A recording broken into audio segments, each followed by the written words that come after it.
Er zijn tradities die alleen door de jongeren kunnen worden voortgezet.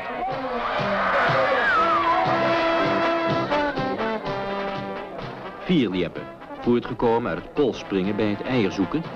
Een sport die de lachlust opwekt wanneer de deelnemers te water raken. Die bewondering wekt wanneer de kampioenen slagen en een record sneuvelen. Bij sprongen van 15 tot zo'n 17 meter.